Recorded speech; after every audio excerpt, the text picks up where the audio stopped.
Hi everyone, good evening. तो बेटा तैयार हो जाओ लाइफ प्रोसेस के पहले सब टॉपिक न्यूट्रिशन को पढ़ने के लिए। बट बिफोर स्टार्टिंग न्यूट्रिशन, कल के लेक्चर में एक आधे पॉइंट्स रह गए थे जो काफ़ी इंपॉर्टेंट डिस्कस करना।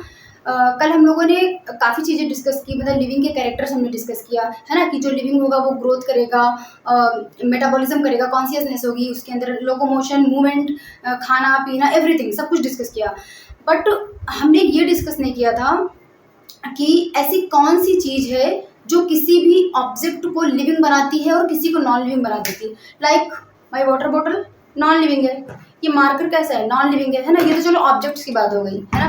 हम किसी ऑर्गेनिज्म की बात करते हैं, ठीक है। कैसे किसी को लिविंग कंसीडर करते हैं, कैसे किसी को नॉन लिविंग कंसीडर करते हैं। ऐसी कौन सी चीज़ लिविंग ऑर्गेनिजम्स के पास प्रेजेंट है जिसकी वजह से हम उनको लिविंग बोलते हैं, है ना। ऐसी कौन सी बेसिक चीज़ है। तो बेसिक यूनिट ऑफ लाइफ तो सबको पता है, क्लास 9th में पढ़ा आप लोगों ने सेल चैप्टर, है ना। Cell is the structural functional basic unit of life, है ना। तो क्या है सेल, बहुत वेरी इंपॉर्टेंट, बहुत इंपॉर्टेंट टर्म क्या है सेल। अभी सेल की इंपॉर्टेंस आपको समझ में आ ही जाएगी, ठीक। सेल की क्या इंपॉर्टेंस है। तो लिविंग ऑब्जेक्ट्स के अंदर, लिविंग थिंग्स के, लिविंग ऑर्गेनिज्म के अंदर क्या प्रेजेंट होता है, एक सेल का कंप्लीट स्ट्रक्चर प्रेजेंट होता है। यहाँ पे देखो एक पॉइंट लिखा है काफी इंपॉर्टेंट है, देखो, to consider any organism as a living a complete structure of cell is necessary. मतलब किसी ऑर्गेनिज्म को लिविंग कंसीडर करने के लिए एक सेल का कंप्लीट स्ट्रक्चर तो होना ही चाहिए, मतलब एटलीस्ट एक सेल तो हो, है ना। एक सेल होना चाहिए तब हम आपको लिविंग कंसीडर करेंगे।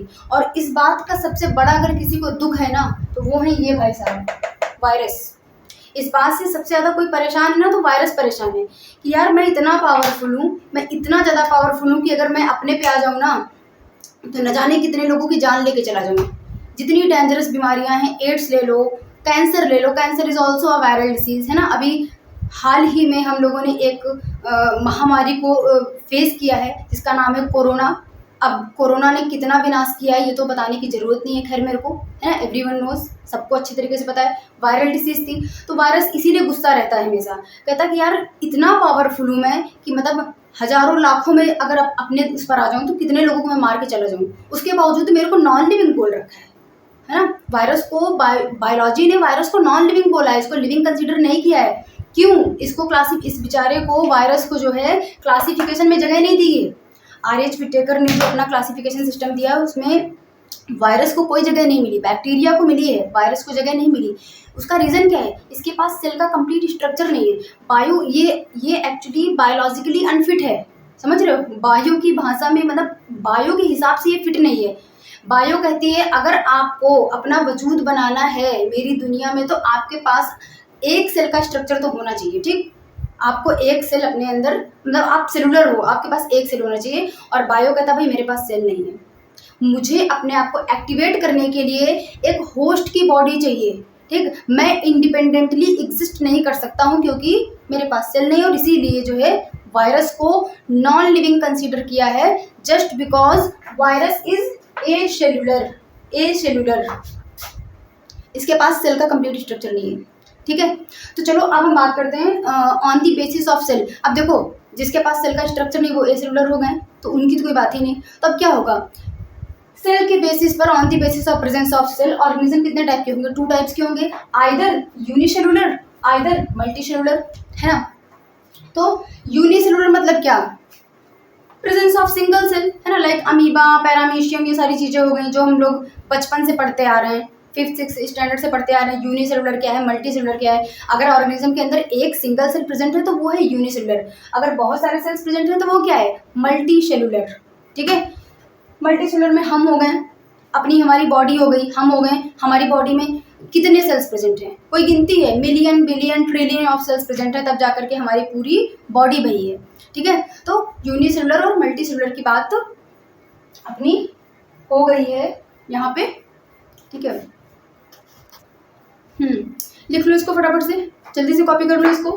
थोड़ा सा है, आज ऐसा लग रहा है ना कि मैं थोड़ा फास्ट पढ़ा रही हूँ। एक्चुअली मैंने अपना कल का वीडियो देखा तो मुझे उसमें थोड़ा स्पीड स्लो लग रही थी, है ना। तो मुझे लगा कि थोड़ा सा स्पीड अप रहना चाहिए, ठीक है। बाकी अपने यूट्यूब भाई साहब ने इतनी सारी फैसिलिटीज़ हमको प्रोवाइड कर रखी कि आप जैसे कंफर्टेबल हो, जिसको लग रहा है कि नहीं मैम फास्ट पढ़ा रही, तो आप स्पीड स्लो कर लो, और जिसको लग रहा है कि नहीं ठीक है तो आप आराम से एंजॉय करो, जिसको जैसे देखना है आप स्पीड को घटा बढ़ा सकते हैं, इट डिपेंड्स अपॉन यू। ठीक है, तो चलो इसको कॉपी कर लिया है ना, अब हम स्टार्ट करते हैं अपना न्यूट्रिशन।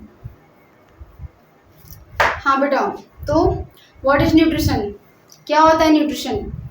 खाना खा लेना, खाना उठाओ और खा जाओ, न्यूट्रिशन हो गया, यही होता है न्यूट्रिशन? नहीं, क्या लिखा है यहाँ पे? The process by which living organism obtain and utilize, ये देखो दो टर्म्स लिखे हैं, एक लिखा है ऑब्टेन और दूसरा शब्द लिखा है यूटिलाइज फूड, है ना। एक ऐसी प्रोसेस जिसके थ्रू, एक मिनट, ठीक है, एक ऐसी प्रोसेस जिसके थ्रू ऑर्गेनिज्म खाने को ऑब्टेन करता है ना, और उसको सही तरीके से यूटिलाइज करना, उसको सही तरीके से यूटिलाइज कर लेना, है ना। जब अगर कभी देखो, पहली बात तो बोर्ड एग्जाम्स में तो ऐसे क्वेश्चन पूछे नहीं जाएंगे कि सिंपल आपसे न्यूट्रिशन की डेफिनेशन पूछ लिया, बट फिर भी अगर आपके स्कूल लेवल से कोई पूछ भी रहे तो दोनों टर्म्स का यूज करना अच्छा रहेगा कि obtain and utilize food is called what, nutrition. ठीक है, अब भाई खाना क्यों खाते हैं हम, ये बताने की जरूरत है क्या? ये बताने की जरूरत है कि हमको खाना क्यों खाना है, खाना खाना क्यों जरूरी है? हम आपको पढ़ा रहे हैं, आप हमसे पढ़ रहे हो, हर काम के लिए दुनिया में ऐसा कौन सा काम है जिसके लिए आपको एनर्जी नहीं चाहिए? सोना भी है ना तो भूखे पेट नींद भी नहीं आती यार, और सब तो छोड़ो, अगर आपको सोना भी है ना, आपको भूख लगी है, आपको आपने खाना नहीं खाया ना, तो भूखे पेट आप सो भी नहीं सकते हो। तो हर चीज़ के लिए क्या जरूरी है? भोजन, दैट इज फूड। तो ये बताने की जरूरत नहीं कि हमें खाना खाना क्यों जरूरी। भाई खाने से हमको एनर्जी मिलेगी, एनर्जी मिलेगी तो हम क्या करेंगे? काम करेंगे, और काम करेंगे तो क्या होगा? हमारी ग्रोथ होगी, है ना। Growth, development. अब मान लो हमको कहीं चोट लग गई, हमारी बॉडी के कुछ सेल्स, कुछ टिश्यूज डैमेज हो गए, तो उसी एनर्जी के थ्रू, अब देखो चोट लगी, मान लो यहाँ पे कट लग गया, ठीक है, कट लगा, तो वो कट हमेशा थोड़ी ना लगा रहता है, आप देखते हो ना कुछ टाइम बाद वो रिपेयर होने लगता है, मतलब उसमें जो घाव होता है वो भरने लग जाता है। किसकी वजह से? भाई एनर्जी मिलती है तो हमारे नए सेल्स बनने लगते हैं वहाँ पर, ठीक है, नए सेल्स, नए टिश्यूज बन जाते हैं। तो खाने की क्या इंपॉर्टेंस है? भाई ग्रोथ होगी, खाना मिलेगा तो ग्रोथ होगी। चलो ठीक है, न्यूट्रिशन हो गया। अब हम बात करते हैं, न्यूट्रिशन के जैसा एक और शब्द है जिसको बोलते हैं nutrients. Don't get confuse between nutrition and nutrients, ये दोनों अलग अलग टर्म्स है, दोनों अलग अलग टर्म्स है भाई। न्यूट्रिशन अलग बात है, ये एक प्रोसेस है, और न्यूट्रिएंट्स अलग चीज है। न्यूट्रिएंट्स क्या होते हैं? फूड कंपोनेंट, पोषण तत्व, हमारे भोजन के कंपोनेंट्स, दी फूड कंपोनेंट्स को हम बोलते हैं क्या? न्यूट्रिएंट्स। और न्यूट्रिएंट्स कितने टाइप्स के होते हैं? 2 टाइप्स के होते हैं, कुछ होते हैं मेजर और कुछ होते हैं माइनर। ठीक है, मेजर मतलब कि ये चीजें हमको बॉडी में, हमारी बॉडी को ज्यादा मात्रा में चाहिए, ओके। और माइनर मतलब क्या होता है कि ये चीजें हमारी बॉडी को थोड़ा सा कम मात्रा में, थोड़ा सा लिटिल क्वांटिटी में चाहिए, ओके। मेजर कंपोनेंट्स कौन कौन से हैं? Carbohydrates, proteins and fats, these are the major components. और माइनर कंपोनेंट कौन कौन से हैं? Vitamins and minerals. देखो बेटा, ये सारी चीज़ें आपको पहले भी आपने पढ़ रखी, लेकिन जैसा कि मैंने बताया है कि मैं जब पढ़ाती हूँ तो फिर हर छोटी छोटी चीज़ को, क्योंकि बेटा मुझे ऐसा लगता है कि मतलब ठीक है कोई बात नहीं, पहले से पढ़ रखा तो क्या हुआ, एक बार वापस से चीज़ों को रिकैप करा देते हैं ना, रिवीजन हो जाएगा। जैसे कल मैंने मेटाबॉलिज्म बता दिया आपको कि ऐसे होता है, उसी तरीके से, ठीक है। तो माइनर कंपोनेंट्स कौन कौन से होते हैं? Vitamins and minerals. जब मैं अभी आगे, जब हम ह्यूमन डाइजेशन, अपना डाइजेस्टिव सिस्टम पढ़ेंगे ना बेटा, तो हम वहाँ पर इन्हीं तीनों चीज़ों का डाइजेशन कराएंगे कि कार्बोहाइड्रेट किस तरीके से ब्रेक होकर के फाइनल ग्लूकोज बनता है, प्रोटीन से अमाइनो एसिड्स में कन्वर्ट होते हैं, और फैट्स को हम अपने उसमें सिंपलेस्ट फॉर्म में जो कन्वर्ट होते हैं, हम इन्हीं तीनों को कन्वर्जन करके आराम से अच्छे से देखेंगे, ठीक है। चलो अभी आगे बढ़ते हैं, इसको नोट करो, नोट करो इसको जल्दी से, बहुत थोड़ा सा है, जल्दी लिख लो, पेन कॉपी लेकर बैठा करो। हाँ भाई, तो पढ़ लेते हैं, अब देख लेते हैं इधर क्या टाइप्स ऑफ न्यूट्रिशन। न्यूट्रिशन के टाइप्स कितने होते हैं? बचपन से पढ़ते आ रहे हैं भाई, बचपन से पढ़ते आ रहे हैं, लेकिन अब है टॉपिक में तो पढ़ लेते हैं, एकदम से उड़ा तो नहीं सकते ना कि नहीं भैया मैम सब कुछ छोड़ो, सीधे हमको फोटोसिंथेसिस पढ़ा दो, है ना। जो बड़ी बड़ी बातें बोल रही थी, light reaction, dark reaction, Calvin cycle, तो मैम सब कुछ छोड़ कर नहीं, ऐसा नहीं कर सकते, इन सबको लेके चलना है आगे, सबके साथ में आगे बढ़ना है। तो टाइप्स ऑफ न्यूट्रिशन, 2 टाइप के न्यूट्रिशन होते हैं, आउटोट्रॉफिक, हेट्रोट्रॉफिक। बहुत ज़्यादा कुछ नहीं बताऊंगी। आउटो मतलब सेल्फ, ट्रॉफिक मतलब नूरिशमेंट, सेल्फ, ठीक, बचपन से पढ़ते आ रहे हो, आज की कहानी नहीं है। तो फिर भी देख लेते हैं। Organisms can prepare their own food. कह दो मैम बड़ी नई बात बता दी आपने, कुछ नया बता दो। कोई बात नहीं, आगे नया बताएंगे। जो ऑर्गेनिज्म अपना खाना खुद बनाते हैं उनको क्या बोलते हैं हम? ऑटोट्रॉफिक। जो ऑर्गेनिज्म अपना खाना नहीं बनाते हैं, किस पे डिपेंड होते हैं? ऑटोट्रॉफ्स पे डिपेंड होते हैं, उनको बोलते हैं क्या? हेट्रोट्रॉफिक। और अब मैम बताने जा रही हैं कुछ नया जो शायद पहले नहीं सुना होगा, सुना भी होगा तो दोबारा देख लो। क्या? Store food in the form of starch. ये भी सुनी सुनी सी बात लग रही है ना? सुना होगा, लेकिन वो वाला वो पॉइंट नया होगा, शायद नहीं सुना होगा। ये क्या करते हैं भाई? ऑटोट्रॉफिक मतलब कि पेड़ पौधों की बात हो रही है ना, प्लांट्स की बात कर रहे हैं। तो प्लांट्स अपने जो ग्लूकोज बनाते हैं फोटोसिंथेसिस में, उसको किसके फॉर्म में स्टोर करके रखते हैं? स्टार्च के फॉर्म में। ग्लूकोज क्या है? Carbohydrate, monosaccharide carbohydrate. स्टार्च क्या है? वो भी कार्बोहाइड्रेट है, बट कैसा है? पॉलीसैकेराइड। ठीक है, ये पॉइंट इधर देखो। हेट्रोट्रॉफिक में क्या लिखा है? Store food in the form of glycogen. Glycogen के फॉर्म में अपना खाना स्टोर करके रखते हैं। मैम ये क्या हो गया भाई? ये ग्लाइकोजन कहाँ से आ गया? कुछ नहीं, ग्लाइकोजन को हम बोलते हैं एनिमल स्टार्च। ग्लाइकोजन को हम बोलते हैं क्या? Animal starch. ग्लाइकोजन को हम बोलते हैं एनिमल स्टार्च।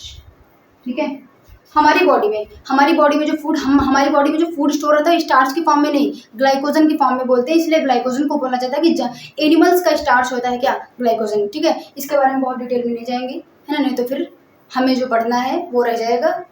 चलो आगे बढ़ते हैं। इधर देखो नया point. Autotrophs are producers in the food chain. सुना है food chain? What is food chain? क्या होती है फूड चेन? जो ऑटोट्रॉप्स होते हैं वो फूड चेन में क्या होते हैं? हमेशा दे आर प्रोड्यूसर्स।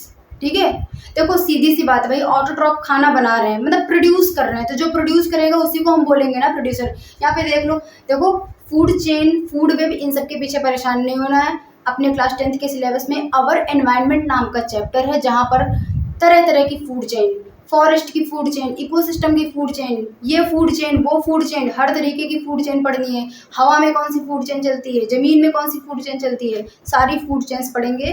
तो अभी बस थोड़ा सा देख लेते हैं। जैसे मान लो सपोज दैट ये है अपनी ग्रास। ग्रास को खाया किसने? डियर ने। तो डियर को खा गया कौन? लायन, है ना। तो कह रहे हैं कि ये जो ग्रास है ये क्या है? प्रोड्यूसर, है ना। ये हमेशा मतलब कि भाई ग्रास है, इसने खाना बनाया, ठीक है, ऑटोट्रॉप है। तो ये कह रहे हैं कि autotrophs are producers in the food chain. हमेशा फूड चेन में क्या होंगे? ये प्रोड्यूसर्स होंगे, और ये क्या हो जाएंगे? कंज्यूमर्स। ये क्या हो जाएंगे? कंज्यूमर्स, क्योंकि भैया डियर ने इसको कंज्यूम किया, लायन ने इसको कंज्यूम किया। ठीक है, अभी ये बात आप ऐसे याद कर सकते हो, इसको याद कर लो। ठीक है, याद क्या करना, समझ लिया भाई। ग्रास ने खाना बनाया, ग्रीन प्लांट्स खाना बनाएंगे तो प्रोड्यूसर्स होंगे, तो वो फूड चेन में हमेशा क्या होंगे? प्रोड्यूसर्स होंगे। इधर देखो हेट्रोट्रॉप्स के लिए लिखा हुआ है दे आर कंज्यूमर्स। ये इसने इसको कंज्यूम किया, इसने इसको कंज्यूम किया, तो ये क्या बन गए? कंज्यूमर्स बन गए। ठीक है, फॉर एग्जाम्पल ऑटोट्रॉप्स के एग्जाम्पल में प्लांट्स हो गए, जो फोटोसिंथेसिस जो अपना खाना खुद बनाते हैं, प्लांट्स हो गए, एल्गीज हो गई, यूग्लिना है, कुछ बैक्टीरियाज भी हैं जो अपना खाना, बैक्टीरिया ऑटोट्रॉफिक भी होती है, हेट्रोट्रॉफिक भी होती है ना। तो इसलिए मैंने क्या लिखा? सम बैक्टीरियाज। ठीक है, अब इधर बात करते हैं हेट्रोट्रॉफिक की। इसके एग्जांपल्स हो गए animals and some plants. Yes of course, बड़े ताजुब वाली बात हो गई। ये क्या बोल दिया मैम? कोई प्लांट भी ऐसा है क्या जो हेट्रोट्रॉफिक है? ऑफ कोर्स है, कशक्यूटा। कशक्यूटा नाम का एक प्लांट है जो कि क्या है? हेट्रोट्रॉफ है। पता है क्यों? देखो भाई, प्लांट फोटोसिंथेसिस तभी करेगा ना जब उसके पास क्लोरोफिल होगी। कशक्यूटा के पास क्या है? कशक्यूटा नॉन ग्रीन प्लांट है। प्लांट तो है, लेकिन प्लांट का ग्रीन होना भी जरूरी है फोटोसिंथेसिस करने के लिए। प्लांट हरा होगा तभी तो भाई, ग्रीन प्लांट के पास ही तो क्लोरोफिल होती है। पीली जो पत्तियां पीली पड़ जाती हैं उनके पास क्लोरोफिल नहीं होती है, समझ रहे हो। तो जो प्लांट ग्रीन ही नहीं है, नॉन ग्रीन प्लांट है, तो उसके पास क्लोरोफिल नहीं होगी, और क्लोरोफिल नहीं होगी तो अपना खाना कैसे बनाएगी? तो खाना नहीं बना पाएगी। इसका मतलब क्या है? हेट्रोट्रॉफ है, दूसरे के ऊपर डिपेंड है। ठीक, तो हेट्रोट्रॉफ की जब बात हो तो जानवरों को ही मत समझ लेना कि यार एनिमल्स, है ना, दूसरों पर डिपेंड है। एक आधे प्लांट्स भी उस लिस्ट में आते हैं जो अपना खाना खुद नहीं बना पाते हैं। ठीक है, अच्छा ये लोग क्या करते हैं? ऑटोट्रॉप्स क्या करते हैं? अपनी सराउंडिंग से चीज़ों को उठाते हैं और उन्हीं से खाना बनाते हैं। ठीक है। कौन सी चीज़ें होती हैं फोटोसिंथेसिस के लिए? CO2, H2O, है ना। तो कार्बन डाइऑक्साइड हमें कहाँ से मिलती है? एटमॉस्फेयर से। पानी कहाँ से मिलता है? ज़मीन से। और क्या चाहिए होता है? क्लोरोफिल। क्लोरोफिल कहाँ रहती है? प्लांट के अंदर, पत्ती के अंदर होती है। और क्या चाहिए? सनलाइट। सनलाइट हमको कहाँ से मिलती है? ऊपर से, दी वन एंड ओनली सूर्य भगवान, है ना। तो क्या होता है, मतलब एटमॉस्फेयर की चीज़ों को यूज़ करके ये खाना बना देती है। और ये लोग क्या करते हैं? इनको क्या करना है? इनको तो कुछ नहीं करना, जो करना है इनको करना बेचारों को, है ना। ये जो बनाते हैं उसको उठा के खा लेते हैं। ऐसा नहीं है यार, हमें भी रोटियां बनानी पड़ती हैं, हम लोग भी तो खाना बनाते हैं घर पे। अरे मम्मी बनाती हैं यार, मतलब काम करना पड़ता है ना, तभी तो खाने को मिलता है। ऐसा थोड़ी कि प्लांट ने गेहूं दे दिया हमको, चावल दे दिए तो वही कच्चे खा लेंगे, नहीं यार, इनको भी तो बनाना पड़ता है। तो काम हम भी कर रहे हैं, खाली बदनाम हो गए कि इन पे डिपेंडेंट हैं, हमें तो कुछ करना नहीं हो गया। चलो कोई बात नहीं, थोड़े दुख दर्द तो सबकी ज़िंदगी में है ना। नोट करो इसको, जल्दी से लिखो, बहुत गर्मी हो रखी है, फटाफट से कॉपी करो। 1 2 3 जल्दी कॉपी करो। ओके। तो देखो इनके टाइप्स देख लेते हैं थोड़ा सा। आउटोट्रॉफिक के और हेट्रोट्रॉफिक के, दोनों के टाइप्स देख लेते हैं। आउटोट्रॉफिक के दो टाइप्स हैं, photosynthetic autotrophic nutrition and chemosynthetic autotrophic nutrition. ठीक है, फोटो एंड कीमो। फोटो मतलब क्या है? What is photo? तस्वीर नहीं बेटा, सनलाइट, है ना। वो फोटोसिंथे वो ऑटोट्रॉफिक न्यूट्रिशन जो किसकी प्रेजेंस में होता है? सनलाइट की प्रेजेंस में होता है। ठीक है, सारी फोटोसिंथेसिस, हर फोटोसिंथेसिस सनलाइट की प्रेजेंस में नहीं होती, कुछ किसकी प्रेजेंस में होती है? केमिकल्स की प्रेजेंस में भी होती है। ठीक है, तो चलो देख लेते हैं फोटोसिंथेटिक आउटोट्रॉफिक न्यूट्रिशन कौन कौन परफॉर्म करते हैं। Green plants which we have already discussed written. Green plants euglena and cyanobacteria. Cyanobacteria क्या है? Blue green algae. ठीक है, ब्लू ग्रीन एल्गी को बोलते हैं क्या? साइनोबैक्टीरिया। इधर देखो, कीमोसिंथेटिक आउटोट्रॉफिक न्यूट्रिशन, ये लोग क्या करते हैं? ये सनलाइट वनलाइट का यूज़ नहीं करते हैं, ये जो है केमिकल्स का यूज़ करते हैं। आपस से अपने सराउंडिंग से थोड़े बहुत केमिकल्स बटोर लेते हैं और उन्हीं से अपना खाना बना लेते हैं। और बहुत ही पॉपुलर एग्जाम्पल इसका purple sulphur bacteria. Purple sulphur bacteria, ठीक है। इसीलिए हर फोटोसिंथेसिस, हर ऑर्गेनिज्म फोटोसिंथेसिस के दौरान ऑक्सीजन रिलीज नहीं करता। बहुत इंपॉर्टेंट बात बोल रही है। चलो इसके बारे में अभी डिस्कस नहीं करेंगे, जब फोटोसिंथेसिस पढ़ेंगे ना तब बताऊंगी मैं इस चीज़ को, है ना। Not every photosynthesis release oxygen as a by product, नहीं, उसका रीज़न है, आगे बात करेंगे। तो स्टार्ट करें फोटोसिंथेसिस, क्योंकि हमको यहाँ पर मतलब हमारा जो अपना टारगेट है, हमें इस पर फोकस नहीं करना है। इसके केवल हम लोग ऐसे पढ़ लेते हैं कि इसका एग्जांपल क्या है। अपना मेन टारगेट होता है फोटोसिंथेसिस पढ़ना, है ना। तो मैं क्या सोच रही हूँ कि इसके तीनों टाइप्स पढ़ लेते हैं पहले। हेट्रोट्रॉफिक के तीनों टाइप्स पढ़ लेते हैं, सैप्रोफाइटिक, पैरासिटिक और कौन सा है, क्या है, होलोजोइक, है ना। इन तीनों को पढ़ लिया जाए, थोड़ा सा है, उसके बाद हम आराम से पढ़ेंगे क्या, फोटोसिंथेसिस। इसको लिखो जल्दी से, हरी अप, जल्दी करो, हो गया। चलो जल्दी से इसको भी देख लेते हैं। Types of heterotrophic nutrition. Heterotrophic nutrition के कितने टाइप्स होते हैं? 3 टाइप्स। कौन कौन से हैं? Holozoic, saprophytic and parasitic. कौन से 3 टाइप्स है? होलोजोइक, सैप्रोफाइटिक एंड पैरासिटिक, है ना। देख लो इनमें क्या होता है।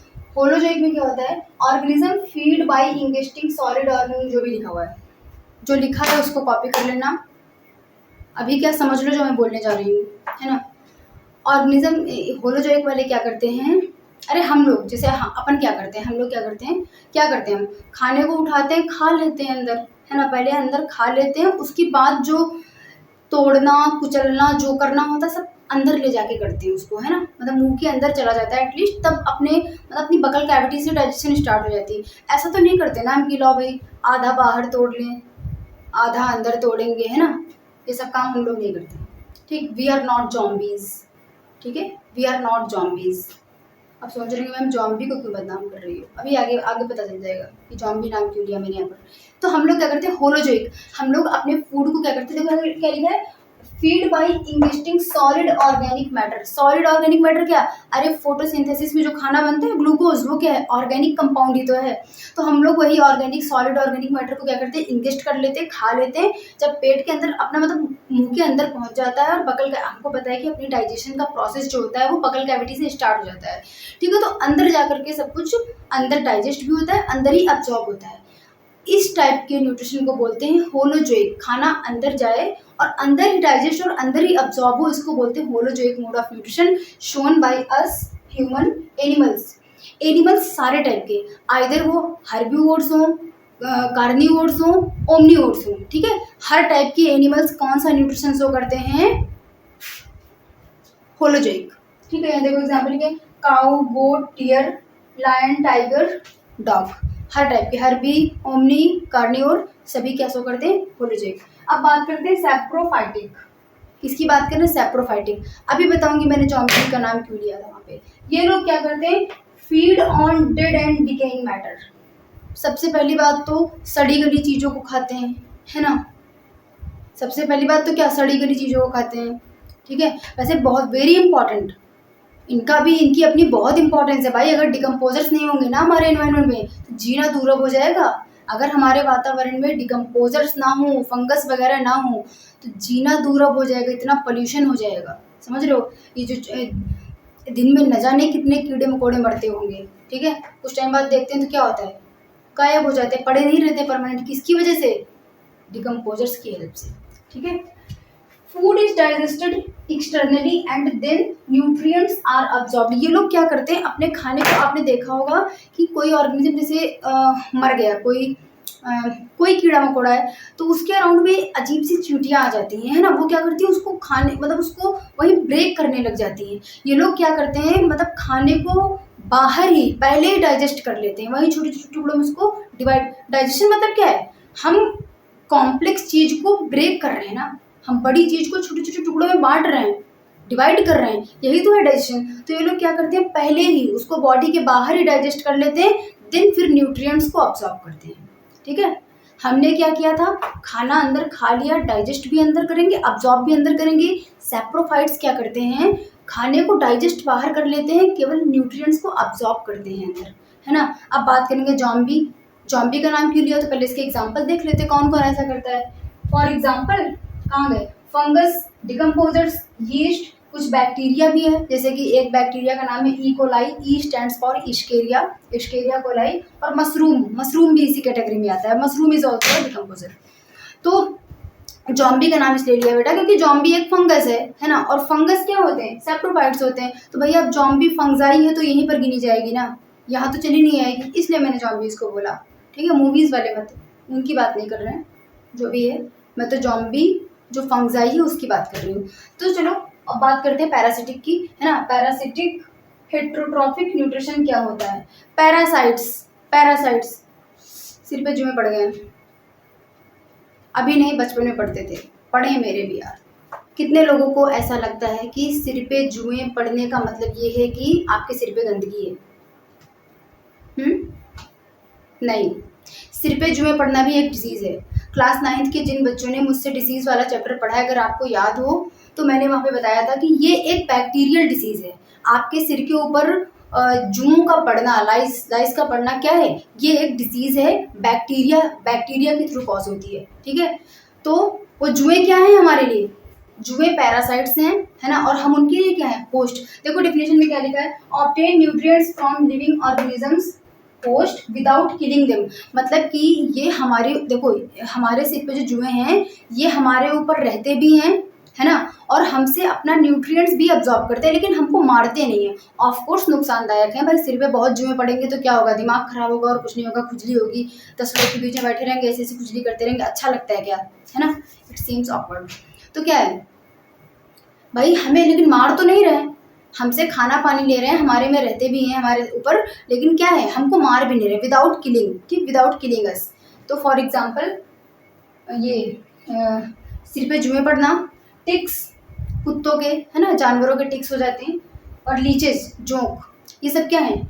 पैरासाइट्स दो टाइप की होती हैं, कुछ होते हैं इंडो पैरासाइट्स और कुछ क्या होते हैं external ectoparasites. Endo and ecto, कुछ हमारे जैसे जैसे हमारे सिर पे जुए हैं तो ये बॉडी के अंदर थोड़ी है, बॉडी के बाहर हैं। टिक्स, जोंक, ये सब कैसे हैं, शरीर के बाहर रहने वाले पैरासाइट्स हैं, है ना। अब हम बात करते हैं इंडो, ये टेपवॉर्म कैसा है, इंडो पैरासाइट। सुना होगा ना कि इसके पेट में कीड़े पड़ गए, कुछ खा पी नहीं रहा, सही में पड़ जाते हैं, ये वॉर्म्स होते हैं, टेपवॉर्म, समझ रहे हो। हाँ, हमारी स्मॉल इंटेस्टाइन में हो जाता है ये, ठीक है। तो क्या है, इंडो पैरासाइट, शरीर के अंदर रहता है। अब ये देखो कशक्यूटा, जो मैंने पहले बताया था प्लांट के बारे में, है ना, कि सारे के सारे प्लांट्स जो है, कुछ प्लांट्स भी होते हैं, कहाँ गया, कि कुछ प्लांट्स होते हैं जो कैसे होते हैं, हेटरोट्रॉपिक होते हैं, है ना। तो उसमें फॉर एग्जांपल क्या है, कशक्यूटा जो कि पैरासिटिक होता है। कैसा होता है, इसको कॉमनली हम अमर बेल के नाम से भी जानते हैं। वहाँ मैंने थोड़ा सा बताया था आपको, देखो मैंने 2 पॉइंट्स लिख भी दिया।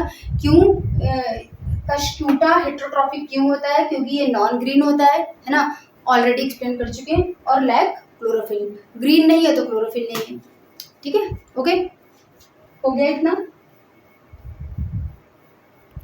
इसको लिख लो फटाफट से, जल्दी से इसको कॉपी कर लो, है ना। देन फिर हम स्टार्ट करते हैं अपना क्या, फोटोसिंथेसिस।